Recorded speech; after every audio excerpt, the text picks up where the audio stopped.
నమస్కారం public vision వార్తలకు స్వాగతం. నా పేరు లక్ష్మి. వార్తల్లో ముందుగా హెడ్లైన్స్.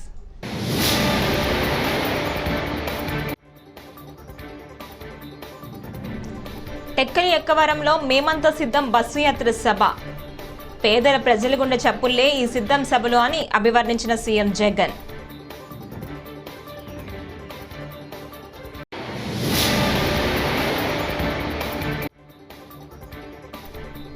శ్రీకాకుళంలో మహిళా సదస్సు. మహిళలకు ఆర్థిక, సామాజిక, రాజకీయ ప్రాధాన్యం కల్పించిన పార్టీ టీడీపీ పేర్కొన్న చంద్రబాబు.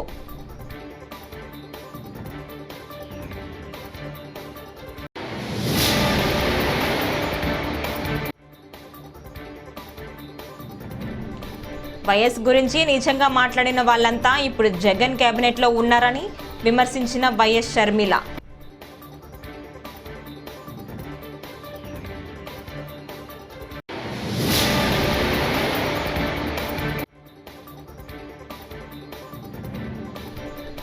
సంచలన వ్యాఖ్యలతో మరోసారి పవన్ కళ్యాణ్ ను టార్గెట్ చేసిన పోతిన మహేష్. వార్తల్లో ముందుగా వైఎస్ఆర్ కాంగ్రెస్ పార్టీ అధ్యక్షులు ముఖ్యమంత్రి వైఎస్ జగన్మోహన్ రెడ్డి చేపట్టిన మేమంతా సిద్ధం బస్సు యాత్ర 22వ రోజు ఎచ్చర్ల నియోజకవర్గం అక్కివలస నుంచి ప్రారంభమైంది. అక్కివలస నైట్ స్టే పాయింట్ నుంచి భారీ జనసందోహం మధ్య ప్రారంభమైన వైఎస్ జగన్ బస్సు యాత్ర కొద్దిసేపటి క్రితమే చిలకలపాలెం మీదుగా ఎచ్చర్లకు చేరుకుంది. ఎచ్చర్లలో సీఎం వైఎస్ జగన్ కు ప్రజలు బ్రహ్మరథం పట్టారు. 22వ రోజు బస్సు యాత్ర ఎచ్చర్ల మీదుగా కుశలాపురం, శ్రీకాకుళం బైపాస్, పులివలస, నర్సన్నపేట క్రాస్, గట్లపాడు, వండ్రాడ, ఎత్తురాళ్లపాడు, కోటబొమ్మాలి మీదుగా పరశురాంపురం చేరుకుంటుంది. మధ్యాహ్నం 12 గంటలకు పరశురాంపురం జంక్షన్ వద్ద సీఎం వైఎస్ జగన్ భోజన విరామం తీసుకుంటారు. అనంతరం సాయంత్రం 4 గంటల నుంచి అక్కవరంలో ఏర్పాటు చేయనున్న భారీ బహిరంగ సభకు బయలుదేరుతారు. 4:20 సభ ప్రాంగణానికి చేరుకుంటారు. 5:20 వరకు సభలో ప్రసంగించనున్నారు.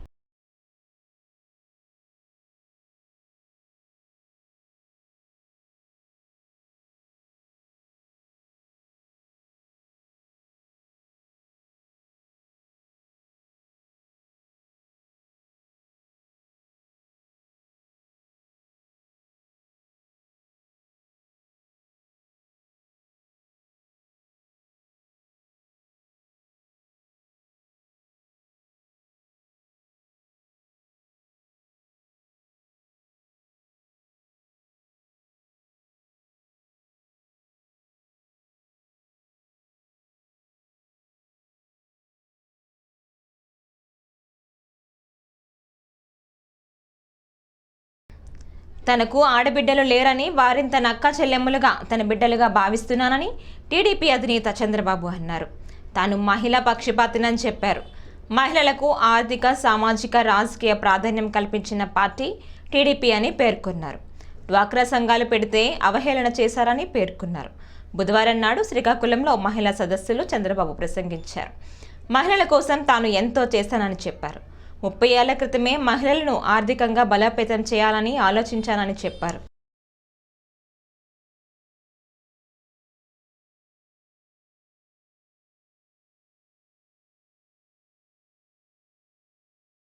ఈరోజు ప్రపంచంలోనే ఒక మంచి యువతగా తయారు చేశారంటే దానికి కారణం మా తెలుగు మహిళ. దీనికి నేను గర్వపడుతున్నానని చెప్పి నేను మీకు తెలియజేస్తున్నా. ఇలాంటి 1-2గా చాలా చేశారు. ఈరోజు నేను ఒకే విషయం మిమ్మల్ని అడుగుతున్నా. ఈ రోజు నుంచి 19 రోజులు ఉంది మీరు ఓటేసే రోజు. మే 13వ తారీఖున దిమ్మ తిరిగే తీర్పు ఇవ్వాలి. ఆ దెబ్బతో జగన్మోహన్ రెడ్డి ఏం కావాలి? బంగాళాఖాతంలో కలిసిపోవాలి. సిద్ధమా ఆడబిడ్డలను మిమ్మల్ని అడుగుతున్నా. ఏమమ్మా సిద్ధమా అని మిమ్మల్ని అడుగుతున్నా. దీనికి కారణం ఏంటని మీరు అడగచ్చు. ఇప్పుడే మన వాళ్ళు కొన్ని చెప్పారు. నేను ఆ విషయాలకు కూడా వస్తాను. ఈరోజు మీరు చూస్తే నిత్యావసర వస్తువుల ధరలన్నీ పెరిగిపోయినాయి. 40 రూపాయలు ఒకప్పుడు బియ్యం. ఇప్పుడు ఎంత తల్లి బియ్యం? 55, 60 రూపాయలు. 60 రూపాయలు ఇప్పుడు బియ్యం. కందిపప్పు ఒకప్పుడు 87, ఇప్పుడు ఎంత తల్లి కందిపప్పు? ఇటీవలే జనసేనకు గుడ్ బై చెప్పి వైసీపీలో చేరిన బెజవాడ నేత పోతిన వెంకట మహేష్ మరోసారి పవన్ కళ్యాణ్ లక్ష్యంగా చేసుకుని తీవ్రస్థాయిలో ధ్వజమెత్తారు. పవన్ కళ్యాణ్ అన్ని విధాలుగా దిగజారిపోయారని విమర్శించారు. వ్యక్తిగత జీవితంలో దిగజారిపోయారు, పార్టీలో దిగజారిపోయారు, పార్టీని తీసుకెళ్లి చంద్రబాబు వద్ద తాకట్టు పెట్టి పూర్తిగా దిగజారిపోయారు అంటూ పోతిన మహేష్ వ్యాఖ్యానించారు. పవన్ కళ్యాణ్ ఈ మధ్య 3 పెళ్లాల మాటెత్తితే గింజుకుంటున్నాడు. మరి వాలంటీర్లను పట్టుకొని మానవాక్రమ రహదారులు అంటే కోపం రాదా ఎవరికైనా?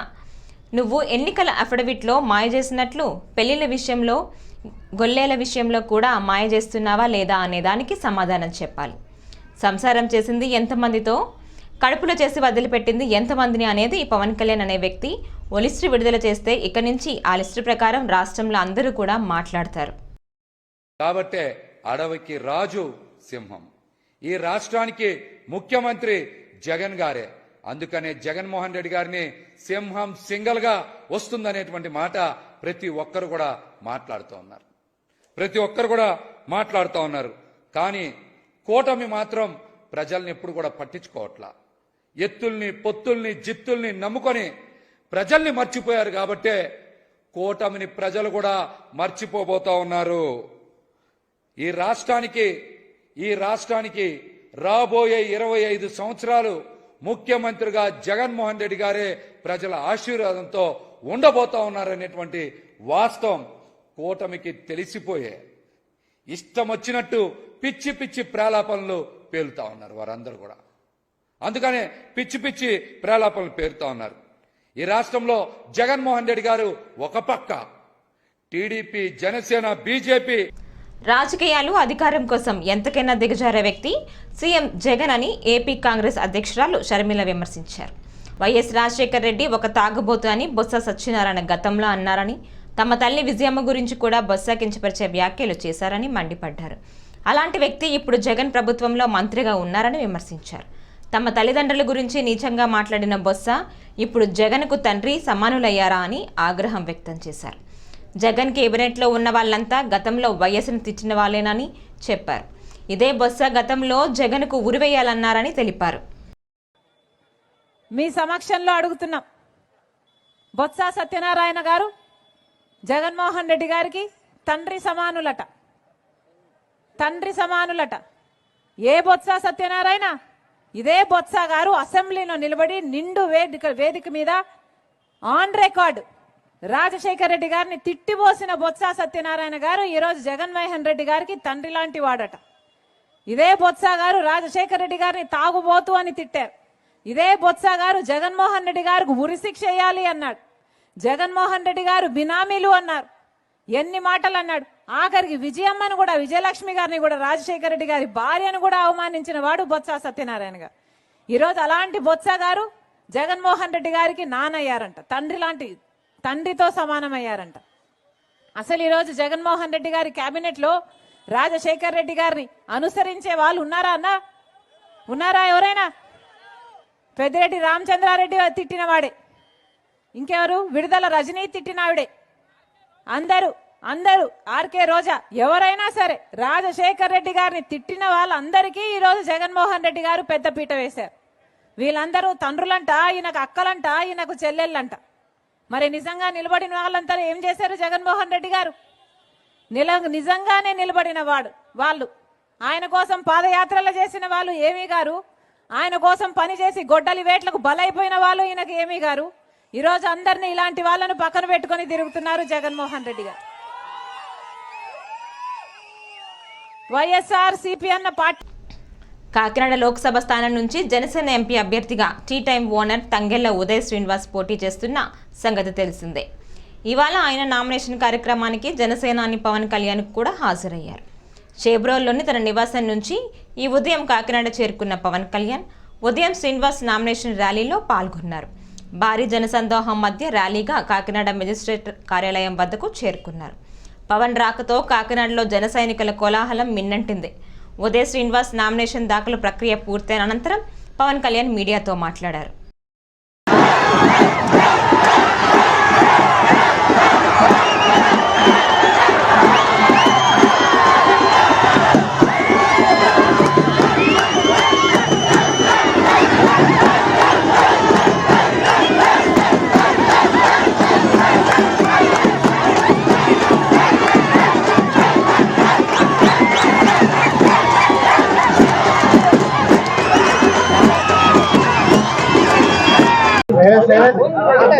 నిన్న పిఠాపురం నా నామినేషన్ వేసాం. అలాగే ఈ రోజున జనసేన, భారతీయ జనతా పార్టీ, తెలుగుదేశం కూటమి ఉమ్మడి అభ్యర్థిగా జనసేన పార్టీ గ్లాస్ గుర్తు మీద శ్రీ తంగెల ఉదయ్ శ్రీనివాస్ ఈ రోజున నామినేషన్ వేయడం జరిగింది. ఇది పాపులర్ గా ఆయన టీ టైం ఉదయ్ అంటారు ఆయన. సో అదే రిక్వెస్ట్ చేశాం ఎలక్షన్ కమిషన్ కూడా, టీ టైం ఉదయ్ గా ఏమాత్రం పాసిబిలిటీ ఉన్నా దాన్ని బ్యాలెట్ పత్రంలో చేయమని.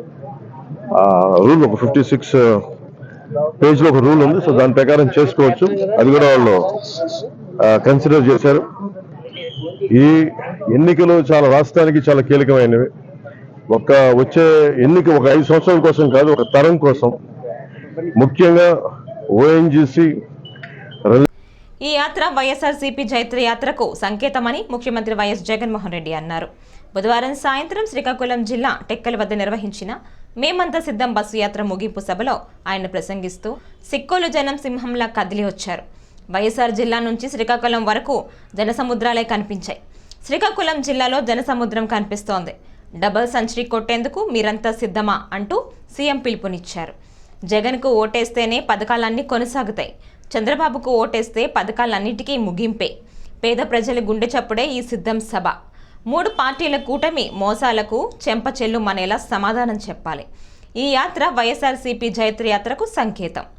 జగన్కు ఓటేస్తే పథకాలన్నీ ముందుకే. 175కు 175 అసెంబ్లీ, 25కి 25 ఎంపీ సీట్లు గెలవాల్సిందే అని సీఎం జగన్ పేర్కొన్నారు. ఈ 58 నెలల కాలంలోనే 1వ తేదీ సూర్యోదయానికి ముందే, అది ఆదివారమైనా సెలవు దినమైనా కూడా ఇంటికే వచ్చి 3000 పెన్షన్ ఇచ్చే వాలంటీర్ల వ్యవస్థ సిద్ధం. ఇది మీ బిడ్డ ప్రభుత్వం సమాజాన్ని సిద్ధం చేసిన తీరు. మరో 18 రోజుల్లో ఎన్నికలు జరుగుతూ ఉండగా నిర్వహిస్తా ఉన్న సభ పేరు మాత్రమే కాదు సిద్ధం సభ. ఈ 58 నెలలుగా పేదల జీవితాలను ప్రతి రంగంలోనూ కూడా మార్చుకుంటూ వస్తూ మరో 5 ఏళ్లలో ఈ మార్పులన్నీ కూడా కొనసాగాలి అని ఇంటింటికి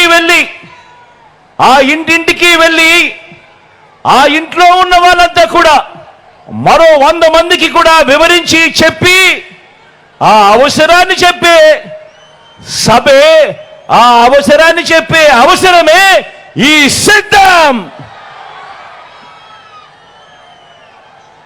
మీకు మంచి జరిగి ఉంటే, మీ ఇంటికి మంచి జరిగి ఉంటే మీ బిడ్డకు సైనికులుగా మీరే నిలబడి అని ప్రజల్ని అడిగే సరికొత్త ధైర్యం. కడప ఎంపీగా తెదేపా అభ్యర్థి భూపేష్ రెడ్డి, జమ్మలమడుగు అసెంబ్లీ ఎన్డీఏ కూటమి భాజపా అభ్యర్థిగా తాను ఎన్నికల్లో గెలవబోతున్నానని ఆదినారాయణ రెడ్డి తెలిపారు. బుధవారం వైఎస్ఆర్ జిల్లా జమ్మలమడుగు అసెంబ్లీ స్థానానికి ఆదినారాయణ రెడ్డి నామినేషన్ దాఖలు చేశారు. అనంతరం మీడియాతో మాట్లాడారు. బందిపోటు పాలనకు కూటమి అభ్యర్థుల మధ్య పోటీ జరుగుతోందని చెప్పారు. వైకాపా పాలనలో గంజాయి, ఎర్రచందనం అమ్మకాలు పెరిగిపోయాయని విమర్శించారు. ఓకే, ఈ ఎలక్షన్లు ఎలా జరుగుతున్నాయంటే బందిపోటు పాలన, పందికొక్కుల పాలనకు, మోడీ గారి ఆధ్వర్యంలో జరిగే కూటమి పాలనకు మధ్య పోటీ. నేను వ్యక్తిగతంగా 3 సార్లు ఎమ్మెల్యేగా ఉన్నప్పుడు ఎన్ని మంచి పనులు వ్యక్తిగతంగా చేసిన విషయం ప్రతి మీటింగ్లో చెప్తున్నా. ఇప్పుడు మీకు సభాముఖంగా నామినేషన్ వేసే సందర్భంగా చెప్తున్నా. ఈ 5 ఏళ్లలో ఎక్కడ కానీ రోడ్లు కానీ, హాస్పిటల్ సౌకర్యం కానీ, కరెంటు కానీ, త్రాగునీరు కానీ, ఇండ్లు కట్టడం కానీ చేయకపోగా, సాగునీరు ప్రాజెక్టు చేయకపోగా ప్రతి దాంట్లో దోపిడీ, ఇసుక దోపిడీ, మైన్స్ దోపిడీ, సహజ వనరులన్నీ దోపిడీ, ఇష్టముచ్చట్టు దొంగసారాయి సీసాల పోసి అమ్మకం. షర్మిలమ్మ, సునీత కూడా వివేకానంద రెడ్డి హత్య, ఆయన మహానుభావుడు ఎంపీగా పోటీ చేస్తున్న అవినాష్ రెడ్డిని, సుధీర్ రెడ్డి తోడ్పాటు అని ఇక్కడ ఉండే అభ్యర్థి. అది కాకుండా దీంట్లో ప్రధాన పాత్ర జగన్ రెడ్డికి భారతికి తెలియకుండా జరగలేదు. వాళ్ళ ధనదాహానికి వాళ్ళ అధికార వ్యామోహానికి అద్దు లేదు. దీన్ని చెక్కు పెట్టాలని వికసిత భారత్, వికసిత ఆంధ్రప్రదేశ్. నెల్లూరు రూరల్లో తాను చరిత్ర సృష్టించేలా భారీ మెజారిటీతో గెలవబోతున్నానని తెదేపా ఎమ్మెల్యే అభ్యర్థి కోటంరెడ్డి శ్రీధర్ రెడ్డి ధీమా వ్యక్తం చేశారు. ఈ నెల 19వ తేదీన నామినేషన్ దాఖలు చేసిన కోటంరెడ్డి నేడు ఆర్డీఓ కార్యాలయంలో రిటర్నింగ్ అధికారి మలోలాకు బీఫామ్ అందజేశారు. ఈ సందర్భంగా మాట్లాడిన కోటంరెడ్డి రాష్ట్రంలో తెలుగుదేశం పార్టీ ఘన విజయం సాధించడం ఖాయమని విశ్వాసం వ్యక్తం చేశారు. చంద్రబాబు నాయుడు గారు ముఖ్యమంత్రి కావాలా అన్న భావన ప్రజల్లో అత్యంత బలంగా ఉంది. అనేక ఎన్నికలు నేను చూస్తూ వచ్చా, కానీ ఒక పార్టీకి అనుకూలంగా ఈ ఎన్నికలు ఏదైతే తెలుగుదేశం కూటమికి అనుకూలంగా ఈ ఎన్నికలు అంత అనుకూలంగా ప్రజల్లో ఒక వేవ్, సూపర్ వేవ్ చాలా స్పష్టంగా అర్థమవుతుంది. ఇక స్థానికంగా ప్రజలను ఓటు అడుగుతూ ఉంటే ప్రజలందరూ ఒక మాట చెప్తూ ఉన్నారు, సార్ ఇక్కడ మాకు ఎమ్మెల్యేగా అందుబాటులో ఉండే ఎమ్మెల్యే కావాలా, నిరంతరం ప్రజల్లో ఉండే ఎమ్మెల్యే కావాలా, పిలిస్తే పలికే ఎమ్మెల్యే కావాలా, మాకు ఫోన్ చేస్తే స్పందించే ఎమ్మెల్యే కావాలా, ఇవన్నీ కూడా మీరే, కాబట్టి ఖచ్చితంగా మీకు అండగా ఉంటామని ఒక తెలుగుదేశం పార్టీ కూటమి ఓటర్లే కాకుండా ఇతర పార్టీల ఓటర్లు కూడా, వైఎస్ఆర్ కాంగ్రెస్ పార్టీ ఓటర్లు కూడా అనేక మంది బాహాటంగా ముందుకు వచ్చి మాకు అందుబాటులో ఉండే ఎమ్మెల్యే మీరు, పిలిస్తే పలికే ఎమ్మెల్యే మీరు, ఫోన్ చేస్తే స్పందించే ఎమ్మెల్యే మీరు, ఎప్పుడూ నిరంతరం ప్రజల్లో ఉంటారు, మీ దగ్గరికి మీరు స్వేచ్ఛగా రావచ్చు, కలవచ్చు అని భావన ప్రజల్లో విపరీతంగా ఎక్కువైంది. చాలా స్పష్టంగా చెప్తూ ఉన్నా, నెల్లూరు రూరల్ నియోజకవర్గంలో తెలుగుదేశం పార్టీ కూటమి ఎంపీ అభ్యర్థి వేమిరెడ్డి ప్రభాకర్ రెడ్డి గారికి అత్యంత భారీ మెజార్టీ రాబోతుంది. అదేవిధంగా నెల్లూరు రూరల్ తెలుగుదేశం పార్టీ కూటమి నుంచి పోటీ చేస్తున్న నాకు ప్రజల ఆశీస్సులతో, అందరి సహాయ సహకారాలతో చరిత్ర సృష్టించే అతి భారీ మెజార్టీతో నెల్లూరు రూరల్లో తెలుగుదేశం పార్టీ కూటమికి నాకు ఎమ్మెల్యే అభ్యర్థిగా రాబోతుంది. పులివెందులలో తన నామినేషన్ అడ్డుకోవాలని వైకాపా చూస్తోందని వివేక హత్య కేసులో అప్రూవర్ జై భీమ్ భారత్ పార్టీ అభ్యర్థి దస్తగిరి ఆరోపించారు. తన నామపత్రాలు దాఖలు కార్యక్రమాన్ని నేటి నుంచి గురువారానికి మార్చుకున్నట్లు చెప్పారు. తెదేపా అభ్యర్థి బీటెక్ రవి ఈ రోజే నామినేషన్ వేస్తున్నారని, ఆ పార్టీ ర్యాలీలోకి వైకాపా కార్యకర్తలు ప్రవేశించి దాడికి కుట్ర చేస్తున్నారని ఆరోపించారు. తనపై రాళ్ల దాడికి ప్రయత్నాలు చేసినట్లు సమాచారం అందిందన్నారు. సీఎం జగన్ నామినేషన్ వేసినప్పుడే తాను వేయాలని నిర్ణయించుకున్నట్లు తెలిపారు. పూర్తిగా రాళ్ళు, చెప్పులు, కట్టెలు వేసేదానికి ఒక ప్లాన్ చేసుకుని వస్తున్నారు వైసీపీ వాళ్ళు. అది అవినాష్ రెడ్డికి కానీ జగన్మోహన్ రెడ్డికి కానీ వ్యక్తిగత సహాయకులే నాకు ఇన్ఫర్మేషన్ ఇచ్చినారు. అయితే అందుకే నేను 25న జగన్మోహన్ రెడ్డితో పాటే నామినేషన్ వేయాలని అనుకున్నాను, వేస్తాను కూడా. అవినాష్ రెడ్డి కావచ్చు, జగన్మోహన్ రెడ్డి కావచ్చు, ఈ రోజున నా దగ్గరికి వచ్చే మనుషులను కానీ, నేను పిలుచుకున్న నా నామినేషన్ ప్రక్రియ కాబట్టి నేను నా వ్యక్తిగత మనుషులను కానీ, నా యొక్క సంబంధించిన కార్యకర్తలు కానీ పిలుచుకున్న తరుణంలో బైకులు కానీ, కార్లు కానీ ఎక్కడా కూడా పెట్టకూడదు, ఇంకొకటి కూడా ఎక్కడా కూడా నిలబెట్టి మాట్లాడకూడదు అని చెప్పి ఆంక్షలు పెట్టి ఈ రోజున నా గొంతు నొక్కే విధంగా ప్రయత్నిస్తూ ఉన్నాడు జగన్మోహన్ రెడ్డి.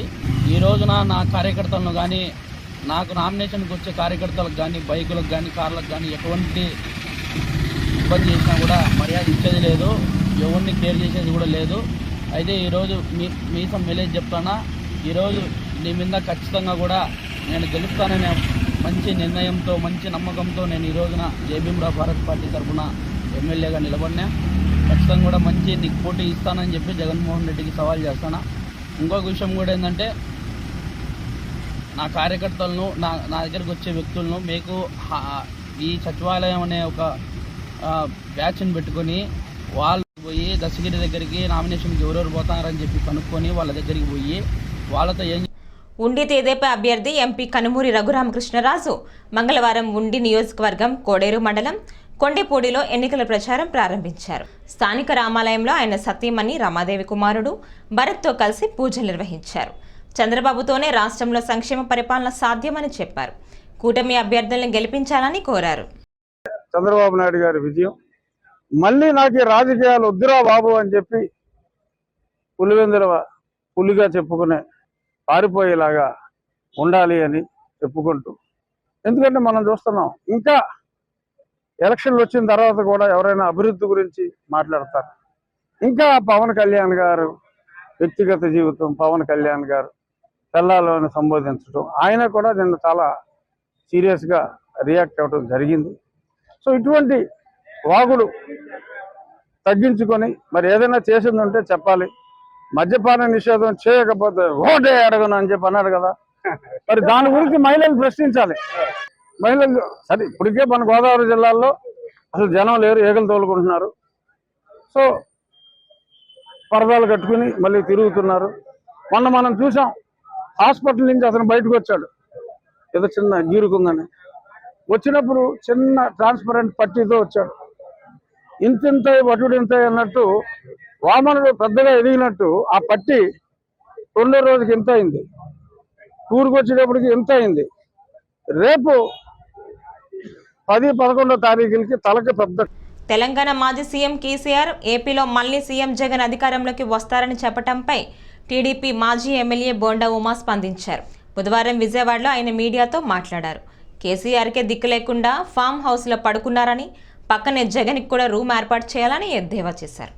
జూన్ 4వ తేదీ జగన్కి రాష్ట్రంలో చివరి రోజని, 5వ తేదీ నుంచి రాష్ట్రం విడిచి వెళ్లిపోవటం ఖాయమన్నారు. కేసీఆర్కే దిక్కు లేదు, కేసీఆరే ఫామ్ హౌస్లో మంచమే పడుకున్నాడు. అతను పక్కన ఇంకో రూమ్ రెడీ చేస్తే రేపు జగన్మోహన్ రెడ్డి కూడా అక్కడికి వస్తాడు. అక్కడ అధికారంలో లేనటువంటి వీళ్ళిద్దరూ కూడా చింతపెక్కలు ఆడుకుంటారు. ఇద్దరు, ఒకవైపు కేసీఆర్, ఒకవైపు జగన్మోహన్ రెడ్డి. అహంకారులకి ప్రజాస్వామ్యంలో చోటు ఉండదు. దుర్మార్గులకి, చట్టాన్ని అతిక్రమించి పనిచేసే వాళ్ళకి, అహంకారులకి ప్రజాస్వామ్యంలో, డెమోక్రసీ ఉన్నటువంటి మన దేశంలో చోటు ఉండదు. ఇప్పటికైనా తెలుసుకో జగన్. జూన్ 4వ తారీఖే జగన్మోహన్ రెడ్డి ఆంధ్రప్రదేశ్లో ఆఖరి రోజు ఈ రాష్ట్రంలో ఉండటానికి. జూన్ 5వ తారీఖు ఈ రాష్ట్రం నుంచి అతను వెళ్ళిపోతాడు. ఇది పక్కా. కేసీఆరా, కేటీఆరా, ఇంకొకళ్ళ రాసి పెట్టుకోండి. నీకు అభిమానం ఉంటే నీ పక్కన ఒక రూము మీ తమ్ముడు జగన్మోహన్ రెడ్డి కేటాయించు. విజయవాడ సీతమ్మవారి పాదాల దగ్గర వేంచేసి ఉన్న ప్రత్యేక శనేశ్వర స్వామి శ్రీ కాశీ విశ్వేశ్వర స్వామి వారి ఆలయ పునఃప్రతిష్ఠ మహోత్సవం బుధవారం వైభవోపేతంగా జరిగింది. 5 రోజుల పాటు జరిగిన ఈ కార్యక్రమంలో నేడు ఉదయం 10:41 యంత్ర ప్రతిష్ఠ, మూర్తి ప్రతిష్ఠ, జీవధ్వజ ప్రతిష్ఠ, విమాన కలశ గోపుర ప్రతిష్ఠ, కలశాన్యాసం, కుంభదర్శన తదితర పూజాధికాలు శాస్త్రోక్తంగా నిర్వహించారు.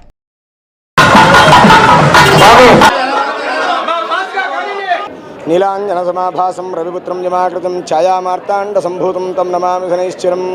విజయవాడ పరమ పవిత్ర కృష్ణానదీ తీరాన సీతమ్మవారి పాదాల వద్ద వెంచేసిన ప్రత్యేక శ్రీ శనైశ్చర స్వామివారి యొక్క దేవాలయ పునర్నిర్మాణము, స్వామివారి యొక్క పునఃప్రతిష్ఠా మహోత్సవం జరుగుతుంది. ఈ పునఃప్రతిష్ఠా మహోత్సవములు 5 రోజుల నుంచి దిగ్విజయంగా జరుపుతున్నాం. ఈరోజు 5వ రోజు స్వామివారికి ఉదయం 10:41 స్వామివారి యొక్క ప్రతిష్టాపన, యంత్ర ప్రతిష్టాపన జరిగింది. తుని నుంచి విచ్చేసినటువంటి సచ్చిదానంద సరస్వతి మహాస్వామివారి చేతి మీదుగా, తాళాయిపాలెం శైవక్షేత్ర పీఠాధిపతి శ్రీ శివస్వామివారి చేతుల మీదుగా ఈ యొక్క ప్రతిష్టా కార్యక్రమం జరిగింది. అంతేకాదు స్వామివారి ఆలయం ఎంతో ప్రాశస్త్యం కలిగినటువంటిది. సుమారుగా 1982లో ఈ యొక్క విగ్రహం నదిలో కొట్టుకొచ్చి అక్కడ ఉన్నటువంటి జాలర్లు మెట్ల మీద పెట్టి వెళ్ళిపోయారు. అక్కడి నుంచి ఈ స్వామివారిని దారిన పోయేటువంటి భక్తులందరూ కూడా చూచి స్వామివారి విగ్రహంగా భావన చేసి స్వామిని నిత్యం అర్చన చేస్తూ వచ్చారు. అలా అర్చన చేస్తూ వచ్చినటువంటి సందర్భంగా ఈయన శనీశ్వర స్వామిగా గుర్తించి అప్పటి నుంచి స్వామివారికి తైలాభిషేక పూజలు చేయడం ప్రారంభించారు. అప్పటి నుంచి స్వామివారి యొక్క కరుణా కటాక్షములతో, కృపతో భక్తుల. పశ్చిమ నియోజకవర్గ బీజేపీ అభ్యర్థి యలమంచిలి సత్యనారాయణ చౌదరికే తమ మద్దతు ఇవ్వాలని నిర్ణయించామని జిల్లా నాయి బ్రాహ్మణ సంఘం నేతలు తెలిపారు. భవానీపురంలోని బీజేపీ ఎన్నికల కార్యాలయంలో బుధవారం సంఘం అధ్యక్షుడు కేవీ రామారావు మీడియాతో మాట్లాడారు. కూటమి ప్రభుత్వం అధికారంలోకి వచ్చాక తమ సమస్యల పరిష్కారం చేయాలని కోరారు. ఎందుకంటే చాలీ జీతం ఇస్తాం వల్ల వీళ్ళు ఇంటద్దులు ఏమీ కట్టుకోలేకపోతున్నారు. కొన్ని విషయాల్లో ఏంటంటే వాద్య కళాకారులు కూడా ఎక్కడికన్నా వెళ్ళాలి అని అంటే ఏదైనా మేళం ఒప్పుకుని బస్సుల్లో కూడా మాకు అవకాశాలు టికెట్ ఎక్కించుకోవట్లేదు. అది కూడా దీనికి సుజనా చౌదరి గారికి నేను ఒక మనవి చేస్తున్నాను. మా గురించి ప్రత్యేకంగా ఒక జీవో తెచ్చి నాయ బ్రాహ్మణులందరినీ కూడా ఒక ఇదిగా తీసుకోవాలని కూడా సుజనా చౌదరి గారికి నేను మనవి చేస్తున్నాను. ఈ డిమాండ్లో మాకు ఎక్కడ కార్పొరేట్ షాపులు లేవు పెట్టుకోవడానికి. ఈ ఎక్కడెక్కడో వచ్చి మా కుల వృత్తిని ఇబ్బంది పరిచే పరకంగా చేస్తున్నారు వీళ్ళు. వీళ్ళందరినీ కూడా ఇచ్చి ప్రత్యేక జీవో తెచ్చి సుజనా చౌదరి గారు మా నాయ బ్రాహ్మణులకి న్యాయం చేయాలని కూడా మనస్ఫూర్తిగా కోరుకుంటున్నాను. ఇట్లాగే మాకు కమ్యూనిటీ హాల్ లేవు. మాకు భవానీపురంలో కమ్యూనిటీ హాల్ కూడా కట్టించాలని కూడా సుజనా చౌదరి గారిని నేను మనస్ఫూర్తిగా కోరుతున్నాను. ఇంకొక విషయం ఏంటంటే ఈ నాయ బ్రాహ్మణులు కొంతమంది చిన్న చూపులు చూస్తున్నారు. ఇవన్నీ కూడా మాకు ఒక చట్టం ఇచ్చి ఇదే రోజు మాకు అవకాశం ఇస్తే అసెంబ్లీలో కానీ పార్లమెంట్లో కూడా మా గలమెత్తి చెప్పడానికి అవకాశం. ఈ వార్తలు ఇంతటితో సమాప్తం. నమస్కారం.